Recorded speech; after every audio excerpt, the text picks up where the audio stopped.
علیکم ورحمۃ اللہ وبرکاتہ۔ محترم و محتشم ناظرین و سامعین، اس سے پہلے آپ کی خدمت میں نظر لگ جانے کے تعلق سے چند باتیں پیش کی گئی تھی کہ کیا نظر لگنا برحق ہے اور نظر نہ لگے اس کے لیے کیا دعا پڑھنی چاہیے، بچے کو نظر نہ لگنے کے لیے کالا ٹیکا لگانا کیسا ہے۔ یہ چند باتیں آپ کی خدمت میں اس سے پہلے 3 پارٹس میں اور 3 ایپیسوڈ میں 3 قسطوں میں پیش کی گئی تھی۔ آج کی اس چوتھی مجلس میں یہ بات پیش خدمت ہے کہ اگر کسی کو نظر لگ جائے اور محسوس ہو کہ نظر لگی ہے تو پھر کیا عمل کرنا چاہیے، کیا پڑھنا چاہیے، کون سی دعائیں مسنون اور سنت طریقے سے ثابت ہے، وہ آپ کی خدمت میں پیش کرنا ہے۔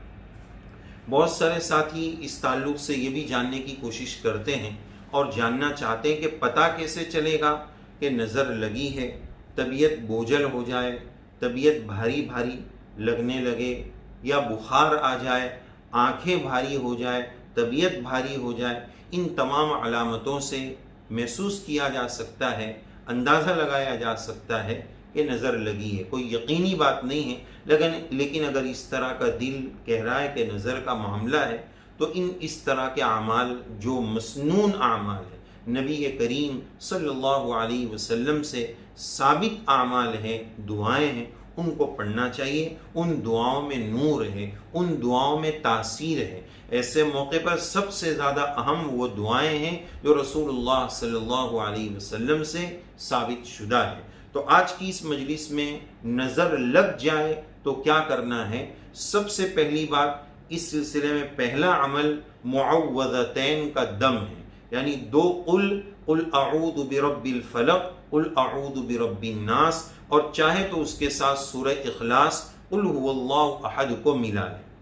تو یہ پہلے بھی بتایا، نظر نہ لگے اس کے لیے بھی یہی پڑھنا ہے، اور اگر نظر لگ گئی ہے اس کے لیے بھی یہی اہم ترین وظیفہ ہے۔ اسی وجہ سے اللہ تعالیٰ نے اس کو قرآن مجید میں اس ترتیب کے اعتبار سے چھوٹی صورت کے ساتھ رکھا ہے، اور یہ آخری صورتیں ہیں جو ہر ایک کو یاد ہوتی ہے۔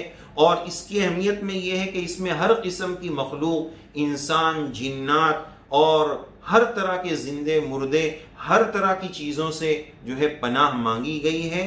تو نظر نہ لگے پہلے بھی اور نظر لگ جائے تب بھی معوذتین، فلق، ناس اور سورہ اخلاص، ان 3 صورتوں کو پڑھ کر اپنے اوپر دم کر دیا جائے، یہ ایک عمل ہو گیا۔ دوسرا عمل جو حدیث پاک سے ثابت ہے، آئیں پہلے ہم حدیث پاک سمجھ لیتے ہیں۔ حضرت عبداللہ ابن عباس رضی اللہ عنہما سے روایت مروی ہے، روایت کی تخریج روایت بخاری شریف میں موجود ہے۔ خلاصہ روایت یہ ہے کہ رسول اللہ صلی اللہ علیہ وسلم حضرت حسنین رضی اللہ عنہما، حضرت حسن حضرت حسین رضی اللہ عنہما پر دم فرمایا کرتے تھے، اور یہ فرمایا کرتے تھے کہ آپ کے والد حضرت ابراہیم علیہ السلام اپنی اولاد اسماعیل و اسحاق علیہ السلام پر ان کلمات کے ذریعے دم کیا کرتے تھے۔ یعنی آپ کا بھی عمل اور پچھلے نبیوں سے بھی یہی عمل ثابت ہے، اور اس کی سند خود نبی کریم صلی اللہ علیہ وسلم نے ذکر فرمائی۔ تو وہ دعا کیا ہے، کن کلمات کے ذریعے رسول اللہ صلی اللہ علیہ وسلم حضرات حسنین پر دم فرماتے، وہ کلمات کیا ہیں؟ اعوذ بکلمات اللہ التامہ، اعوذ بکلمات اللہ التامہ من کل شیطان وہامہ ومن کل عین لامہ، اعوذ بکلمات اللہ التامہ من کل شیطان وہامہ ومن کل عین لامہ، اعوذ بکلمات اللہ التامہ من کل شیطان وہامہ ومن کل عین لامہ۔ دعا سمجھ کر پڑھنے کی چیز ہے، مانگنے کی چیز ہے۔ میں اللہ تعالیٰ کے مکمل کلمات کے ذریعے ہر شیطان سے، ہر تکلیف دینے والی چیز سے، ہر بری نظر سے اللہ کی پناہ طلب کرتا ہوں۔ تو یہ دعا پڑھنی ہے۔ پھر ایک مرتبہ کلمات سن لیں، اعوذ بکلمات اللہ التامہ من کل شیطان وہامہ ومن کل عین لامہ۔ یہ روایت تھوڑے الفاظ کی رد و بدل کے ساتھ، ترمیم کے ساتھ مسند بزار میں عبداللہ ابن مسعود رضی اللہ عنہ سے بھی مروی ہے اور موجود ہے۔ تو یہ دوسرا عمل ہو گیا، نظر لگ جائے تو یہ عمل کر لیں۔ تیسری بات، تیسرا عمل، صدیقہ بنت صدیق حضرت عائشہ رضی اللہ عنہا سے روایت موجود ہے، روایت مسند احمد میں ہے۔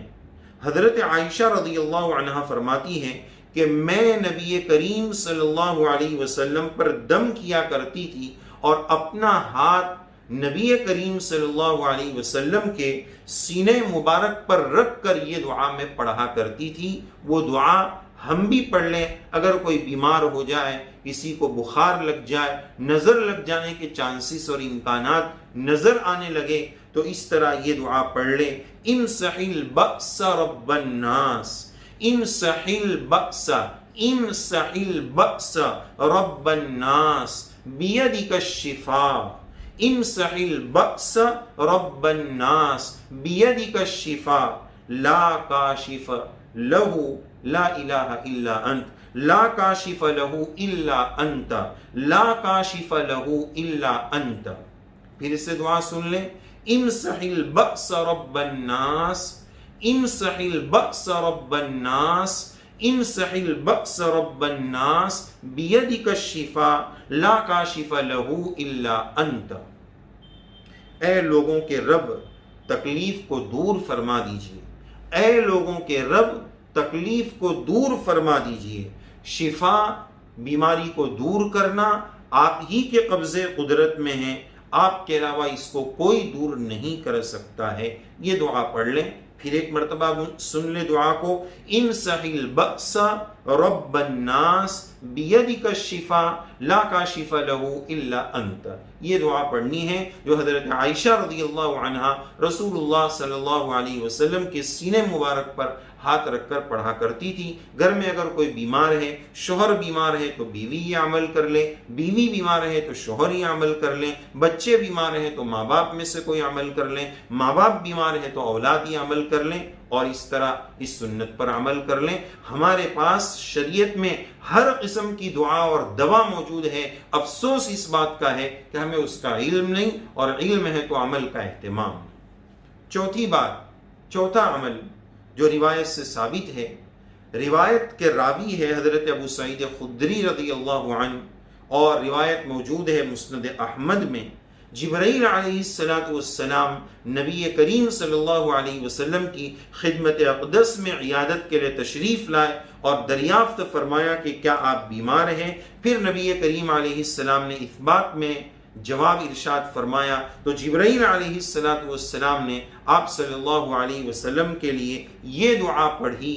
تو ہم بھی کسی کو نظر لگ جائے، کسی کو تکلیف محسوس ہو رہی ہے اور اس طرح کی طبیعت بوجھل ہو رہی ہے اور بخار جیسا آ رہا ہے یا کوئی اور تکلیف ہو رہی ہے، پھوڑے پھنسی لگ رہے ہیں، کھجلی کی بیماری ہو رہی ہے، تو ہم یہ دعا پڑھ لیں، بسم اللہ ارقیک، بسم اللہ ارقیک من کل شیء یؤذیک، بسم اللہ ارقیک من کل شیء یؤذیک، من شر کل نفس وعین یشفیک، بسم اللہ ارقیک۔ شروع میں بھی بسم اللہ ارقیک اور اخیر میں بھی بسم اللہ ارقیک۔ پھر سنیں، بسم اللہ ارقیک من کل شیء یؤذیک، من شر کل نفس وعین یشفیک، بسم اللہ ارقیک۔ تیسری مرتبہ سنیں، بسم اللہ ارقیک من کل شیء یؤذیک، من شر کل نفس وعین یشفیک، بسم اللہ ارقیک۔ اگر کسی اور کے لیے پڑھ رہے ہیں تو ارقیک پڑھیں گے، اور اپنی لیے خود پڑھ رہے ہیں تو بسم اللہ ارقینی پڑھیں گے، بسم اللہ ارقینی من کل شیء یؤذینی، من شر کل نفس وعین یشفینی، بسم اللہ ارقینی۔ خود اپنے لیے پڑھ رہے ہیں تو اس طرح پڑھیں گے، دوسرے پر دم کر رہے ہیں تو ارقی کا جو اوپر ترتیب بتائی اس طرح پڑھیں گے۔ یہ 4 عمل اور 4 دعائیں جو شریعت و سنت سے ثابت ہے، مضبوط دلائل سے ثابت ہے، اگر نظر لگ جائے تو ان 4 دعاؤں کا ہم اہتمام کریں. مزید اس تعلق سے ہم اگلی قسط میں آپ کی خدمت میں وضاحت کریں گے. آج کے لیے اتنا کافی رکھتے ہیں کہ نظر لگ جائے تو ان 4 مسنون اعمال کا، اس میں سے کسی بھی عمل کا یا چاروں کا یا جتنا ممکن ہو سکے اس کا ہم اہتمام کریں. اللہ تعالیٰ توفیق عمل سے نوازے. آمین یا رب العالمین. ہے ہند میں انوکھا مرکز تحفظ دین، یہ دین کا ترجمہ ہے مرکز تحفظ دین.